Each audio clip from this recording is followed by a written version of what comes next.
On the podcast, I posited a theorem that everyone deep down truly wants a full-size Range Rover. And you know what? Put my money where my mouth is because got a full-size Range Rover. That's right, a surprise vehicle even to me. I wasn't trying to buy this. Someone reached out over YouTube and said, I have a P38. I bought it on Cars and Bids. I love your content. Do you want it? Of which the only answer is yes. So I paid him the shipping, which was about 1,300 bucks. It came from Atlanta. It's here. It runs and drives. It has some blemishes, let's call them, but you would expect that for a free Range Rover. Let's figure out how bad of an idea this is. I am so pumped to be back in a full-size Range Rover and a P38 at that. P38s are my favorite. I miss my yellow one dearly. I'm so thrilled to have another one. This isn't yellow, obviously. It's actually a pretty cool, like gray, metallic, dark, almost Nardo-y type shade. So let's go. I'm gonna go mail in the title and then we're gonna drive it around and see how big of a hoopty it really is. Good God, what did I do here? Free Range Rover. Being delivered in the middle of the night. That's always a good sign. How you doing? Good, how are you?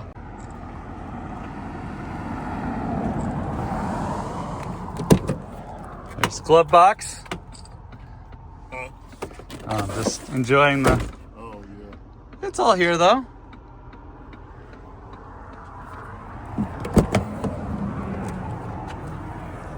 Some extra parts. It's tray tables. Hell yeah. It feels so good to be back in a Range Rover. I love it. These cars are the bomb. So we can get a little lighting there. Yeah, this isn't gonna come out. I don't care, I'm so happy. My wife is really gonna kill me, but that's part of the fun too, I think. Dude, I am so hyped. Here's the original listing. It went for $7,170. So he fixed it up some, but it had a lot of service records then. And then look, he gave me all these receipts. I am gonna call him now and figure out what the catch is here because it's a clean car with no rust. It runs and drives. It has service records. It has spare parts. I feel like I'm missing something, but not mad about it. Just trying to figure out when the other shoe's gonna drop. Nick, it's Ryan from Atlanta. Look, I daily drove my P38 for, over 3 years with very little issues. Had a blast with it, but recently upgraded to a L322. I was watching the podcast the other week and you mentioned that you weren't quite done with P38 ownership, that you kind of still had some left in the tank. As a lover of P38s, I kind of just thought, what would be the worst financial decision to make here?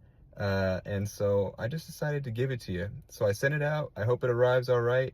And I'm looking forward to what you can do with it, where you go with it, the memories you make. And then when you're done, you can kind of pay it forward and we'll see where it goes from there. But enjoy it. And I'm looking forward to watching the content. Peace. And the biggest question you might be having right now, besides are you crazy, is why are you doing this car again? Because you've already done a P38 Range Rover. It's been one of your recent project cars. Why go down that path? It was a tough car to begin with. Coming off the Bentley, shouldn't you be doing something that's not going to break your heart again? But I love the P38. It's just got a special place in my heart. It looks cool. It has a vibe to it, an aura, a mystique. I don't know. There's je ne sais quoi, but there's just something special about old, solid, sitting up high, on top of the world Range Rover-ness. They're such a bargain in terms of what you pay and what you get. And now that I've done one, I feel like it'll be a little easier to maintain, that I know what I'm getting into. I know the tips and tricks. I think I'm gonna mod this one and lift it a little bit, get the bull guard, the winch, the roof rack, take it off-roading. It'll just be a new experience and I think something I'm just enjoying. I'm doing this for me and not for the audience or my YouTube. I just love this car. And the fact that it was free, it's kismet. The universe is telling me I need one and I'm not gonna fight the universe. With all that hippie mumbo jumbo out of the way, let's figure out what the check engine light here is. So I've got my handy dandy scan tool. We've got 6 error codes, that's sick. Let's see here what they are. Maximum negative AMFR correction fault. That's a new one. FMFR correction fault. Random multiple cylinder misfire, that's not great. Cylinder 2 misfire, cylinder 1 misfire, misfire excessive emissions fault, and another FMFR correction fault. So like all good Land Rover owners, we're just gonna clear them and see what comes back. So we see here, erase. And let's see if we get lucky with a couple of them not coming back and drive it. I'm also gonna call the mechanic and just get an appointment for an oil change and some basics. So we shall see.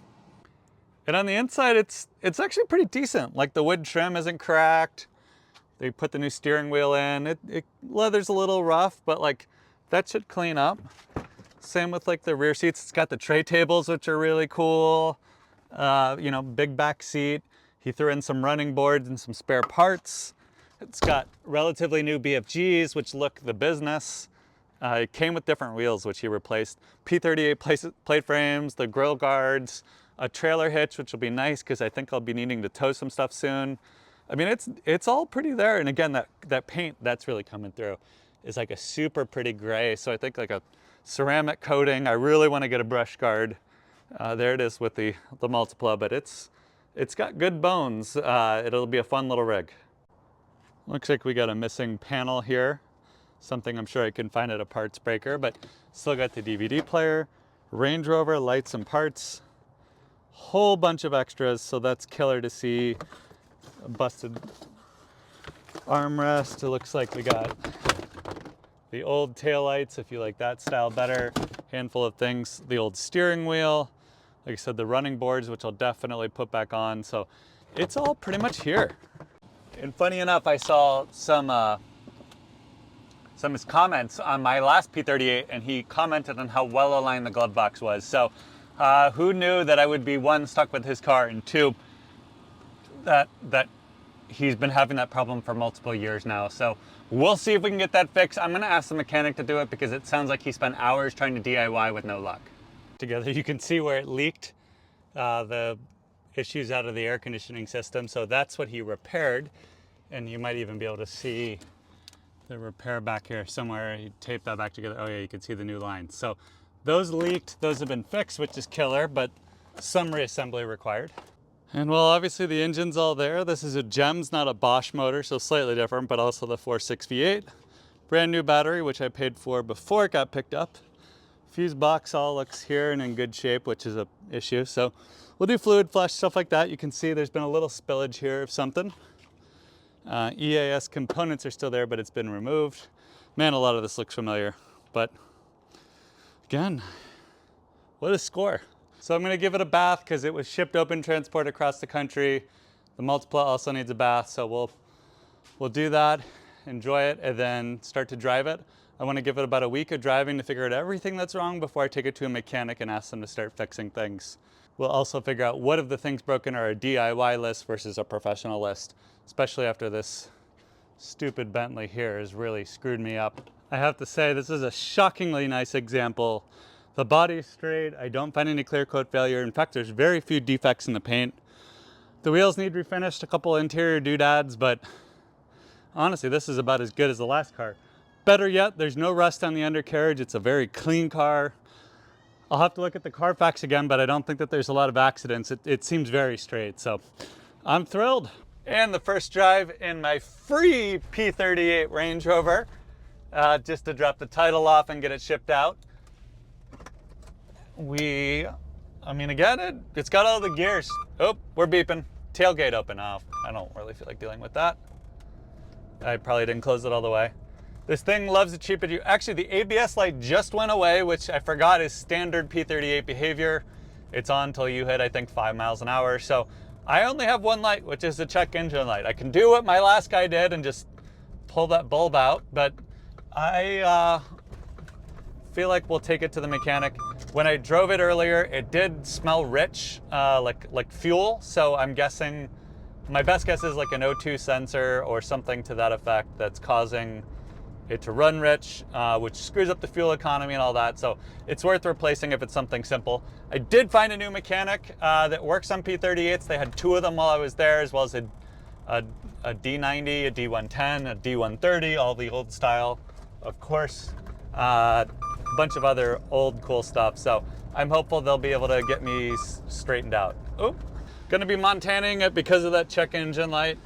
I suspect and hope over time I can get that check engine light resolved and maybe smog it here, but I don't want to rush into that since this could take some time, and also I don't really want to spend a fortune trying to get it smog legal, so it could stay in Montana if I'm not lucky. Oh my God, someone bought an I-Pace. That's a braver move than a free P38, I think. But yeah, I'm thrilled. I'm thrilled. This is awesome. That tailgate thing did eventually shut, so that's great. That overhead light was on, which is probably what killed the battery before. So right now, this P38, it also rides like shit. But it's only got one light, which is a check engine light, which for a P38 is damn near a clean bill of health. Stay tuned for more P38 content where I belong. I'm a P38 owner at heart, and now I'm a P38 owner in reality. Next week, we're selling the Bentley. It's already submitted to Cars and Bids. It'll be no reserve. So my video will go over everything wrong, my last few attempts at getting everything fixed and ready to be dialed in. But when that video goes live, so will the auction. So if you were thinking about a Bentley Arnage T, consult a licensed medical professional. However, if you're still thinking about that and they give you the clear, mine's the one to buy if you want a car that someone spent 15 grand maintaining, didn't get quite perfect, but got good enough for the next owner. So stay tuned for that. A lot more to come on this and so much more.